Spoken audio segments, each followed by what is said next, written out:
when we meet people who are by nature very caring for others and loving life, whatever it may be, we find ourselves in a place where the everlasting joy of sunshine, the gentle caress of honesty, and harmony of heartfelt laughter fills our very being. I had not known Joan, her husband Willis, sons Wilbur and Chris, young daughter Shannon, and her relatives before, yet when we met, ours was a friendship which felt as if having developed eons ago. It was like an instant awareness of something special, and it was the same with a few select friends.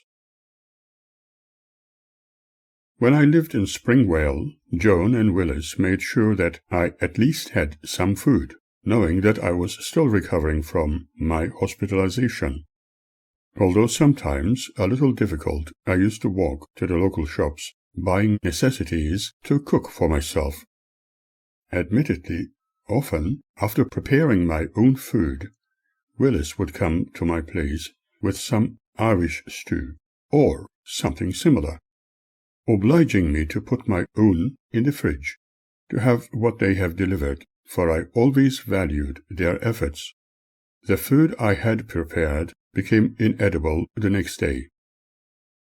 He used to jokingly recite, "Meals on Wheels," when they visited me, always making sure I was all right. There were times I preferred to have my own food, but could not disregard their kindness. Perhaps I was also in need to experience some kindness from others in my life, which had become desolate, and not due to any form of selfishness as defined by the world. Just needing some kindness in a world where it was very hard to find. One wonders if it is any different today. My lecturing in the city on a sessional basis was not sufficient, and I was in need to have additional income. But the government departments concerned were not making it easy for me. At one stage, a certain employment officer sent me for an interview, but the person I saw in his office could not offer me the job due to my qualifications being too high for their needs. Upon this, the officer concerned in the government department, who was of Indian origin, suggested I should consider euthanasia, thus stressing me further. My health at the time was not conducive to any heavy work, and the authority involved in employment issues virtually forced me into government-assisted business studies at a venue miles away, on the other side of the city. Although I knew that it would be fruitless endeavor under duress, I accepted the challenge. About this time I started yet another meditation group, which continued with discussions on a variety of topics, from social sciences to scientific research, from mythologies to science fiction ideas, at Joan's good friend Jean's home, on a weekly basis, and there were a number of people interested. Sometimes I experimented in channeling activities as before, with possibly higher dimensions, as popularly considered being outside the earthian realm. Somebody from the academic sector considered it an interesting way to make people think. Even if it was simply for entertainment, there was almost always something new to discover and learn from. By listening to recordings of those sessions and transcriptions thereof, it helped us to discover the influence of a higher intelligence outside classic human understanding, while not necessarily proving anything about the reality of Earth-like existence elsewhere. We were certainly touching something interesting and extraordinary, but also beyond the current trends of scientific thought, even real. At this time, Jean was very friendly with me and often repeated that my voice reminded her of her former Dutch husband. She hoped I would visit her, often emphasizing that she lived close to where Joan and her family dwelt, but in reality the distance was greater than she suggested. Nor did I know her well. Also, her heavy smoking was not healthy for me. When I discovered a discarded single metal bed frame on the roadside, I collected it and made it into bedding for myself, so that I could sleep more comfortably. But when Wendy Clark discovered that I had taken it, she claimed it was meant to be her daughter's, and I should return it immediately. This meant that I would once again sleep on the floor. Upon hearing this, Joan and Jean went to Wendy, telling her it was wrong to take that discarded bed from under Suren. Both wanted to help me, but I had already made up my mind to return the discarded bed frame to Wendy at the first opportunity. I am convinced that if I was not hindered in my undertakings and not interrupted in Chelsea Heights, I would be in a better position. When the Olympic Games were on, Jean's sons apparently wanted to watch them on their large-screen television, and our get-togethers were no longer welcome at her place.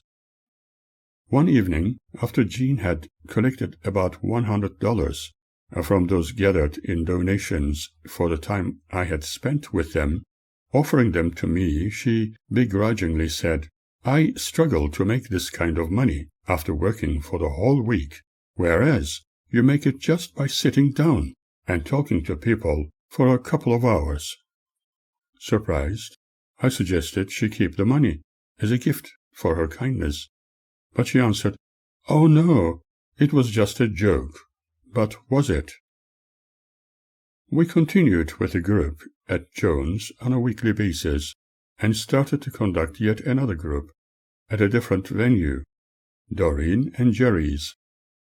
Doreen was interested in the healing arts such as therapeutic massage, yoga, and creative visualization meditation. That was also my interest, since I have experienced the benefits of meditation, for what I discovered by involving myself in scientific research was that people who meditated were capable of theoretically correcting their DNA molecules, thus enabling them to live fulfilling, youthful, and long lives. My experience showed that they remained young for a very long time, with good brain function. A creative hobby was also found to be beneficial towards the same goal. However, some Christian cultist groups, such as the one my ex-partner is a part of, consider the practice of meditation as something one must be cautious about, as it apparently leads to pagan worship, ultimately promoting disobedience to God's laws, as encouraged by their organization. In other words, I had to be extraordinarily careful not to offend Magda by talking about meditation, as with everything else. This can also partly explain why I became interested in discovering what the practice of meditation was like in the first instance, and what benefits one could obtain from it. Doreen had discovered that a publication printed in Sydney furnishing information she was keenly interested in, namely in regard to Ashtar Command and ascension issues, which had originally started in the United States, was becoming more and more like Indian guru worship, following the teachings of Sai Baba.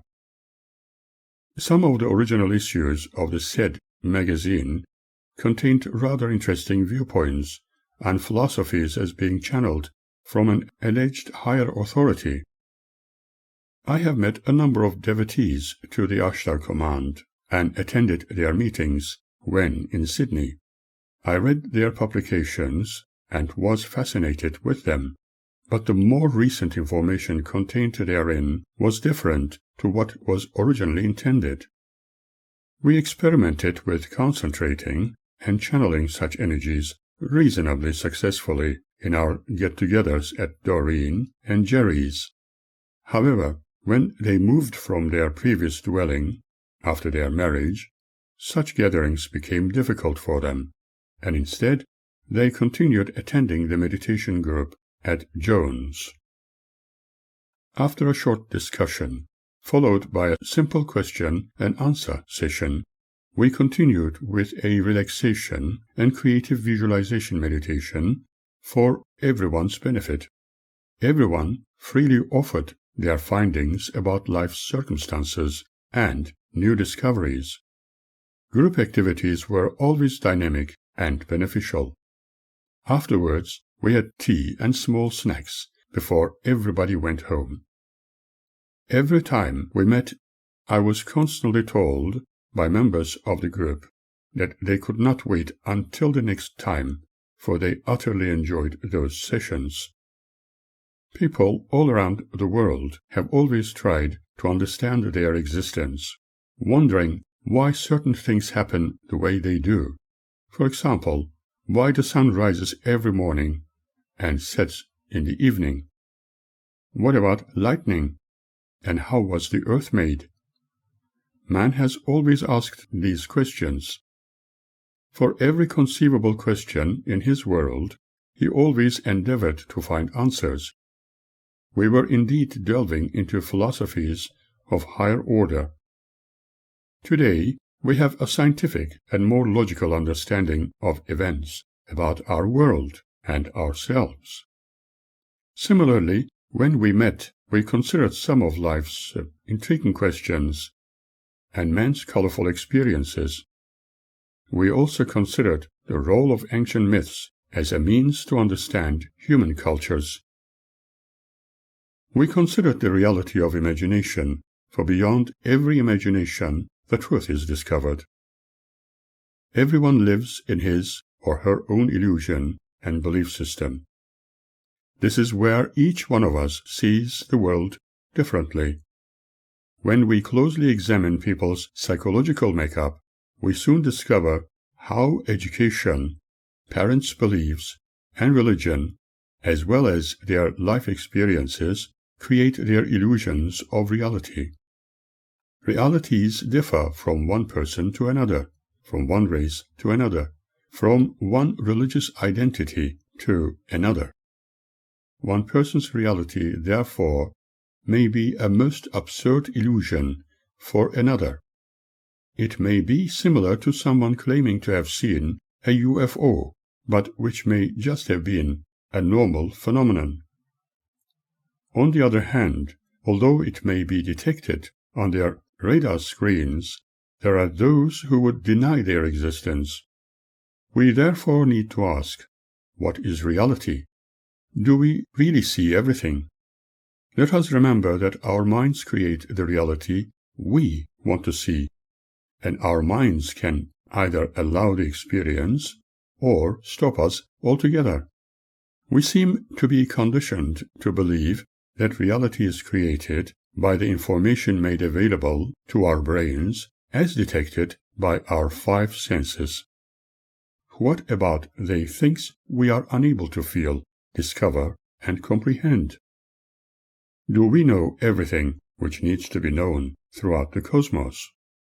We seem to go about our lives unaware that other realms exist simultaneously and are probably superimposed over ours, although their frequency ranges differ. Metaphysics point to the ideals of existing beyond death to our physicality. Those different realms, having higher frequencies, contain other forms, perhaps even human life in its highest state, after exiting physical life on Earth. Even if this is an unknowable issue, it still provides us with food for thought. Since I had personally experienced a number of unexplainable phenomena, it was natural for me to share them with anybody interested in knowing, and not ridicule, but take it as a possibility.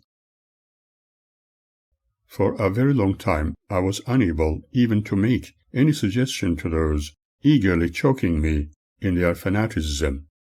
I could never say a thing to my ex-partner bent to the ways of falsehood, which she considered as the only truth, thus ever ready to snap at me using the supposed words of Christ.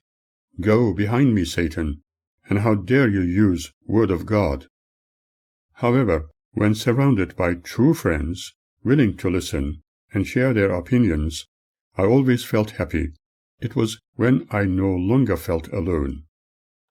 It was important to at least be considered worth listening to when I conducted class activities, discussions, experimental or non-experimental channeling sessions, and creative visualization meditations with friends without forming any cultist movement or religious fanaticism. In the process, we discovered that all the separatism and negativity humanity had created was leading the way to their downfall. Therefore, there was great need for humanity to unite in peaceful ways. Remember, what people believe becomes their reality. What is not felt with our five senses is usually considered unreal within the human world. What about our thoughts? Do they exist? Certainly, we are aware of them, and we can influence things with our thoughts. We all have the ability to think, and have developed techniques which can help us discover what may be true and real and what is not. The science of psychology is, therefore, an excellent tool to find out how our thoughts develop and how our realities can be altered. It helps us open the way to comprehend our place in the real world. On the other hand, there are friends and friends, those who are there to listen and who care, and those who choose to be listened to without a thought of care. There are those who prefer to advise and command, demanding your attention no matter what you need. They are not your true friends indeed. Joan and her family were always there to listen and help wherever and whenever they could. Although she took it to extremes at times, she was always ready to help whoever needed anything to make life easier. She believed that the good Lord would take note of it in the devotional Christian sense. She was certainly very Irish, but totally against the religious intolerance between the Catholics and Protestants, who had waged war against each other for many decades.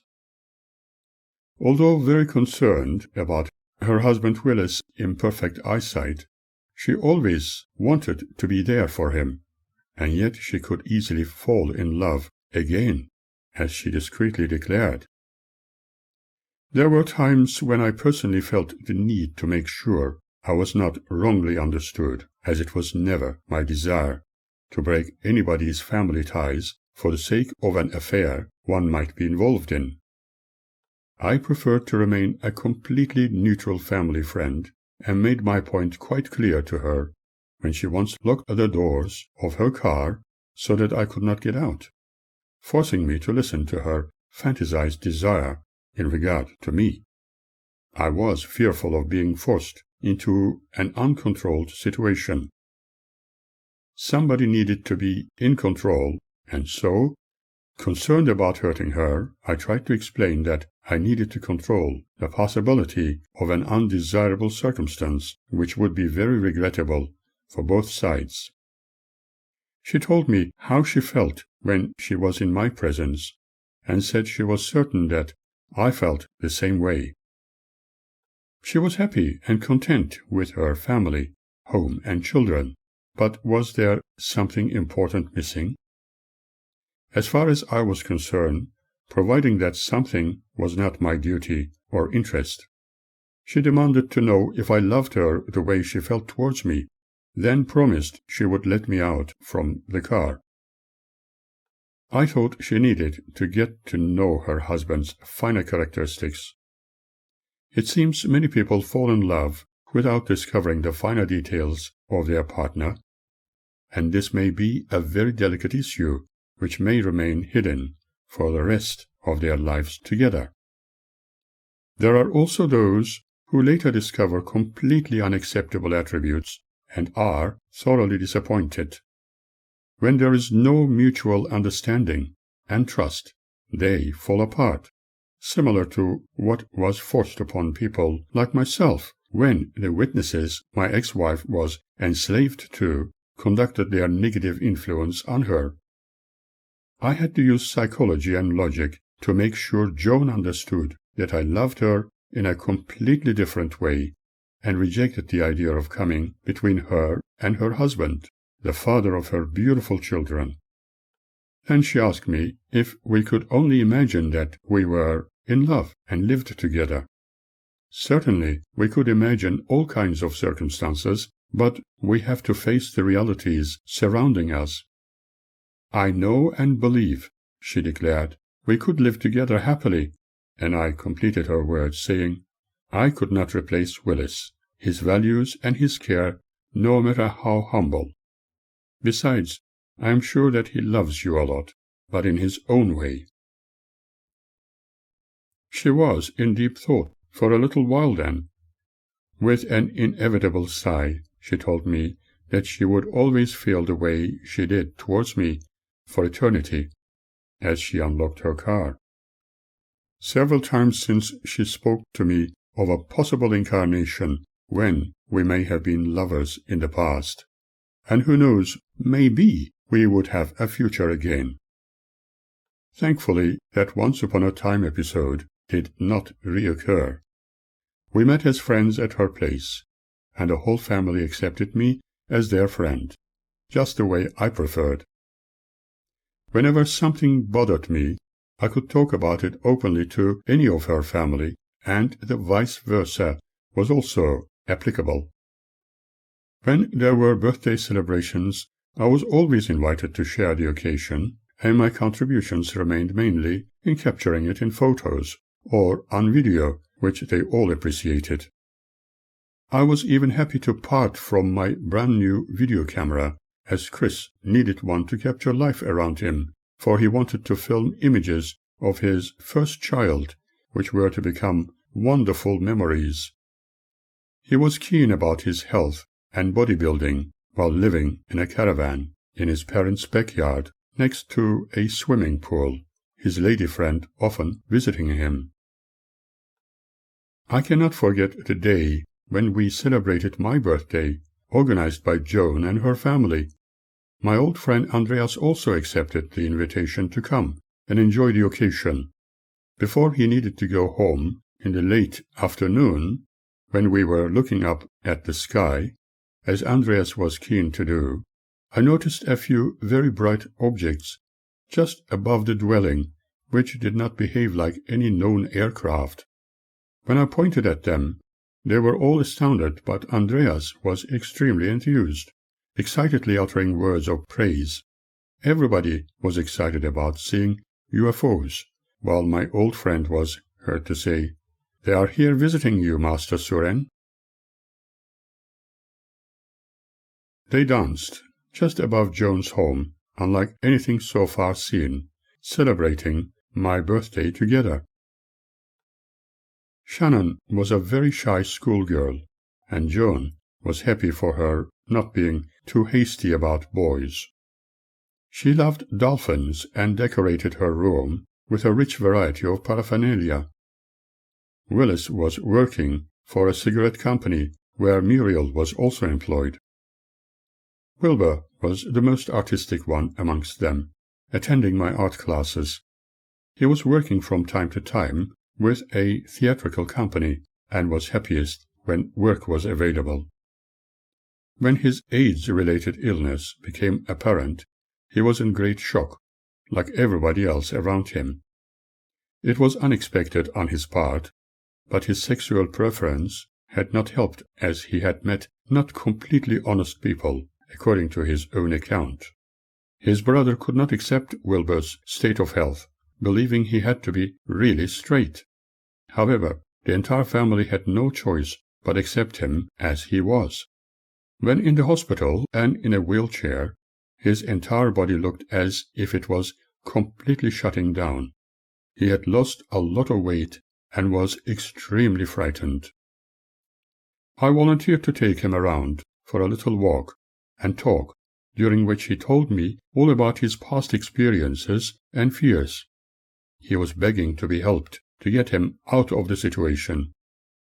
I recall as if it was yesterday that he asked me to talk to our friends, if they were real, to assist him survive this unexpected ill and be well again. I hope my talking with Wilbur helped him cope with his awful condition. He stayed in hospital for a little while, was given a new drug therapy, and indeed survived the ordeal. All the new methods and new drugs have been tried on him, as with other AIDS sufferers with similar problems. He was annoyed with certain doctors, suggesting that his life was probably shortened. But he promised he was not going to give up, doing everything possible to live a fulfilling life. Thankfully, he was an optimist.